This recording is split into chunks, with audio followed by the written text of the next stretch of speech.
जंगल के पास एक छोटा सा गांव था। वहीं रहती थी दो बहनें सुधा और राधा। बड़ी बहन सुधा गरीब और मजबूर थी। उसका पति बीमार रहता था, इसलिए वह छोटी बहन राधा के घर काम करने जाया करती थी। राधा की शादी एक अमीर व्यापारी से हुई थी। राधा बहुत कंजूस, स्वार्थी और लालची थी।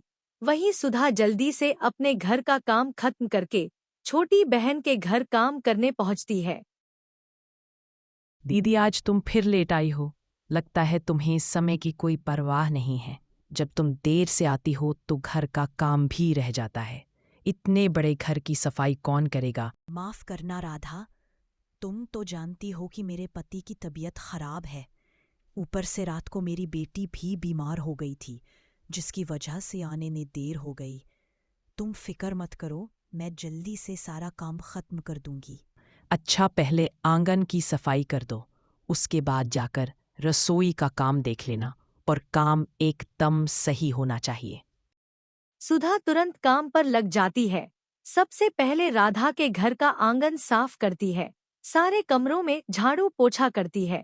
वो एक एक कोना साफ करती है। जैसे ही खाना बनाकर रखती है तभी सारे काम तो तुमने कर ही दिए हैं।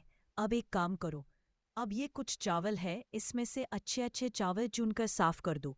टूटे फूटे चावल और कचरा अलग कर देना, क्योंकि मेरे घर में सिर्फ अच्छे चावल पकते हैं, ना कि टूटे फूटे चावल। तो जल्दी से ये काम कर दो। सुधा चुपचाप बैठकर चावल साफ करने लग जाती है। वो अपने मन में सोच रही होती है कि राधा ने कहा था कि वो पैसे तो नहीं देगी पर रोज काम के बदले अनाज देगी। सुधा सोचती है कि इन चावलों में से थोड़ा मुझे भी मिलेगा। राधा, जैसा तुमने कहा था, मैंने अच्छे चावल अलग कर दिए हैं। टूटे फूटे और कंकड़ वाले चावलों को अलग कर दिया है। सारे काम निपटाने के बाद सुधा घर जाने लगती है। राधा उसे रोकती है। रुको दीदी, एक काम करो, ये टूटे हुए चावल तुम अपने घर ले जाओ। मेरे घर में इसे कोई नहीं खाता। इससे अच्छा है कि तुम ही इनको ले जाओ। तुम्हारे घर में ये वाले चावल आराम से खा लेंगे। राधा टूटे फूटे चावल सुधा को थमा देती है। सुधा ने बिना कुछ कहे चावल लिए और घर की ओर चल पड़ी। आंखों में आंसू थे, होठों पर एक भी शिकायत का शब्द नहीं आया, क्योंकि वो जानती थी कि इस गरीबी में ये चावल भी उसके लिए अनमोल है। सुधा वही चावल बनाकर अपने पति और बेटी को खिलाती है। अगले दिन सुधा फिर राधा के घर जाती है। अरे वाह दीदी, आज तो तुम बड़ी जल्दी आ गई। अच्छी बात है। एक काम करो, जल्दी से सफाई कर लो। उसके बाद आज मेरा बड़ा मन कर रहा है राजमा चावल खाने का। राजमा एकदम स्वादिष्ट बनाना, क्योंकि मेरे पति को एकदम स्वादिष्ट खाना चाहिए होता है। ठीक है बहन, जैसा तुम कहो। मैं जल्दी से काम खत्म करके राजमा चावल बना दूंगी। सुधा चुपचाप आंगन में झाड़ू लगाती है, फिर सारे कमरे में पोछा लगाती है। उसके बाद वो रसोई में जाकर राजमा चावल बनाने लगती है। आज भी वो मन ही मन सोच रही है कि उसकी बेटी पायल को राजमा चावल बहुत पसंद है। उसके बाद वो राजमा चावल बना लेती है। थोड़ी देर बाद राधा रसोई में आती है और कहती है, अरे वाह, आज तो बहुत अच्छी खुशबू आ रही है। लगता है खाना बहुत अच्छा बना है। आज तो इनको मजा आ जाएगा खाना खाने में। राधा और उसका पति आराम से खाना खाते हैं। सुधा को एक उम्मीद थी कि शायद आज राधा उसे थोड़े से राजमा चावल देगी, उसकी बेटी के लिए। अब सुधा अपने घर जाने लगती है। रुको दीदी, आज तुम्हारे लिए भी कुछ है। ये लो दीदी, ये कल रात का बचा हुआ खाना है। तुम इसे ले जाओ और गरम करके खा लेना। सुधा ने बिना कोई शिकायत किए बासी खाने की थैली उठाई और अपने घर की ओर चल पड़ी। ऐसे ही दिन गुजरते गए। सुधा हर सुबह राधा के घर काम करने जाती और लौटते वक्त राधा कुछ ना कुछ बासी या खराब खाना अपनी बहन को दे देती। ये सिलसिला यूं ही चलता रहा और एक दिन सुनो दीदी, कल तुम जरा सुबह सुबह जल्दी आ जाना। हमारे घर मेहमान आ रहे हैं। मैंने घर पे आयोजन रखा है। मैं चाहती हूँ सब कुछ चमकता हुआ दिखे। और देखो, कोई बहाना मत बनाना और देर मत करना। ठीक है बहन, जैसा तुम कहो। कल मैं सुबह जल्दी आ जाऊंगी। जो भी काम होगा मैं पूरी मेहनत से करूंगी। अगली सुबह सुधा अपने घर का सारा काम निपटाकर राधा के घर जा ही रही होती है, तभी उसकी बेटी बाहर आ गई। मम्मी, आज आप इतनी सुबह सुबह कहाँ जा रही हो? मौसी के घर तो आप लेट जाती हो, तो अभी आप कहाँ जा रही हो? और घर का सारा काम आपने इतनी जल्दी खत्म कर दिया, क्या बात है माँ? बेटी, आज तेरी मौसी के घर पर आयोजन है और वहाँ पर बहुत सारे पकवान और मिठाइयाँ बनी हुई है। अगर बहुत सारे लोग आ रहे हैं तो मौसी ने मुझे भी बुलाया होगा ना, फिर आप मुझे लेकर क्यों नहीं जा रही हो? अरे बेटी, तुझे पता तो है तेरे पिताजी की तबीयत ठीक नहीं है। अगर तू मेरे साथ चल पड़ेगी तो फिर पिताजी का ध्यान कौन रखेगा? इसीलिए मैं तुम्हें साथ में नहीं ले रही हूँ। ठीक है माँ, आते समय मौसी आपको मिठाइयाँ भी तो देगी, वो ले आना। मैं आपका इंतजार करूंगी, जल्दी आना माँ। हाँ बेटी, मैं जल्दी से आ जाऊंगी। बेटी, अपने पिताजी का ध्यान रखना और दवाइयाँ वहीं पर पड़ी है, याद से उनको दे देना। सुधा अपनी बेटी के सामने बहाना बनाकर चली गई, पर उसके मन में एक ही बात आ रही थी कि उसकी बहन ने पूरे गांव को आमंत्रित किया था, लेकिन उसने एक बार भी ये नहीं बोला कि अपनी बेटी को भी साथ में ले आना। राधा के आंगन में चहल पहल थी, हलवाई बुलाए गए थे और तरह तरह की पकवान बनाई जा रही थी, मानो पूरा घर मिठाइयों की खुशबू से महक उठा हो। अरे दीदी, तुम आ गई। जल्दी से काम करो। तुम देखने रही हो, हलवाई आ चुके हैं और पकवान बन रहे हैं। मुझे सारे बर्तन साफ चाहिए और वो कोने में जो प्लेट्स पड़ी है उनको भी गिनकर रख दो। आज हमारे घर बहुत मेहमान आने वाले हैं, कोई भी कमी नहीं रहनी चाहिए। ठीक है बहन, मैं सब कर दूंगी। सुधा जल्दी जल्दी सारे काम कर लेती है। उसने एक एक कोना साफ किया, मेहमानों को बिठाकर उन्हें खाना परोसा गया। सारा गांव स्वादिष्ट भोजन का आनंद ले रहा था। सबको खाना बहुत पसंद आया। फिर धीरे धीरे मेहमान खाना खाकर अपने अपने घर चले गए। घर में अब शांति छा चुकी थी, लेकिन अभी भी बहुत सारे पकवान और मिठाइयां बच गई थी। आज तो भगवान की कृपा से सब अच्छे से हो गया। इतने मेहमान आए थे, फिर भी बहुत सारा खाना और मिठाइयाँ बच गई है। तुम एक काम करो, ये सब खाना और मिठाइयाँ रसोई में अच्छे से रख दो और जो बची कुची टूटी फूटी मिठाइयाँ हैं उसको निकालकर अलग कर देना। राधा अपने कमरे में एक पोटली लिए खड़ी थी। उसने सुधा को आवाज दी और कहा, लो दीदी, ये तुम्हारे लिए है। ये मिठाई के टूटे फूटे टुकड़े हैं। एक काम करो, ये तुम ले जाओ, क्योंकि हमारे घर में ऐसी मिठाई कोई नहीं खाता। ये मिठाई अपनी बेटी को खिला देना। सुधा चुपचाप मिठाई के टुकड़े लेकर अपने घर की ओर चल पड़ी। उसने एक शब्द भी नहीं कहा।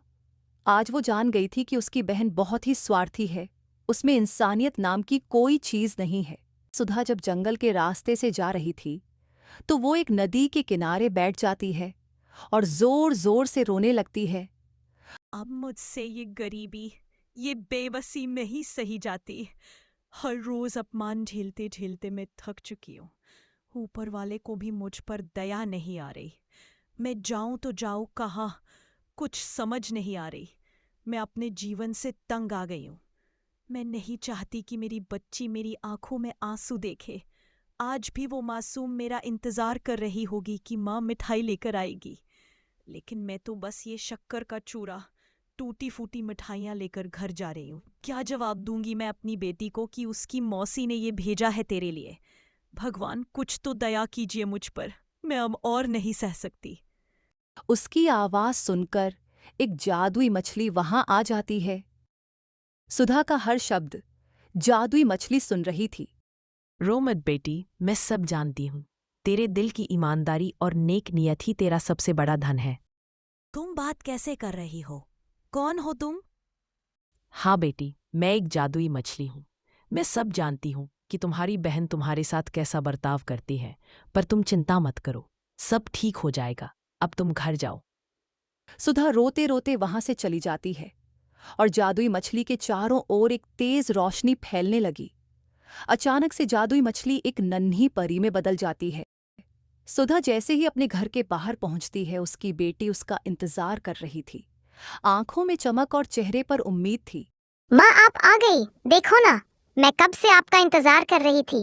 क्या आप मेरे लिए मिठाई लेकर आई हो? माँ, जल्दी से पोटली खोलो, मुझे मिठाई खानी है। सुधा कांपते हाथों से पोटली खोलती है। तभी एक चमत्कार घटना है। उस पोटली में 1.5 सारी रंग बिरंगी मिठाइयाँ थी। वो खुशी से उछल पड़ती है और वो मिठाइयाँ खाने लगती है। हे भगवान, ये कैसे संभव हुआ? मैं तो सिर्फ चूरा और शक्कर लेकर आई थी। ये मिठाइयाँ कहाँ से आ गई? सचमुच वो पल किसी चमत्कार से कम न था। सुधा को समझ नहीं आ रहा था ये कैसे हुआ। सुधा जैसे ही कमरे के अंदर जाती है और वहां का नजारा देखकर उसकी आंखें फटी की फटी रह जाती है।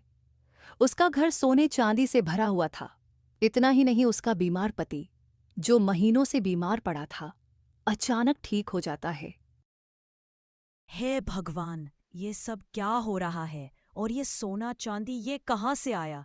और आप भी ठीक हो गए। आप अपने पैरों पर खड़े हैं। ये कैसा चमत्कार है? अरे सुधा, ये क्या हो गया? मैं तो बिस्तर से उठ भी नहीं पाता था और आज मुझे बिल्कुल ठीक लग रहा है। और इतना सोना हमारे घर में कहाँ से आ गया? ये सब उस जादुई मछली की कृपा है। मैं तो राधा के घर से सिर्फ शक्कर और चुरा लेकर आई थी। रास्ते में नदी किनारे रुक गई और वहां पर मुझे एक जादुई मछली दिखाई दी। उसने मुझे कहा, चिंता मत कर, सब ठीक हो जाएगा। और मैं वहां से आ गई। लगता है उस मछली ने मेरी पुकार सुन ली। और देखो, उसके चमत्कार से आज हमारा जीवन बदल गया।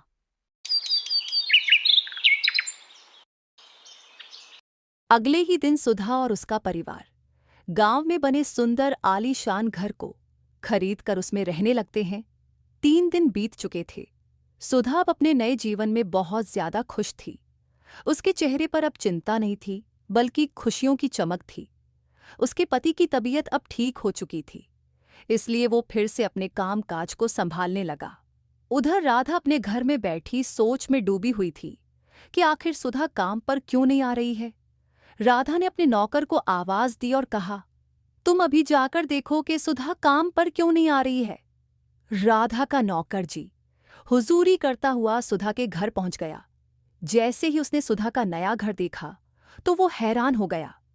फिर नौकर ने सारी कहानी राधा को सुनाई कि सुधा अब अमीर हो गई है, उनके पति की बीमारी भी ठीक हो गई है और उनका घर सोने चांदी से भरा हुआ है। ये सुनकर राधा हैरान हो जाती है और अगले ही दिन सुधा के घर पहुंच जाती है।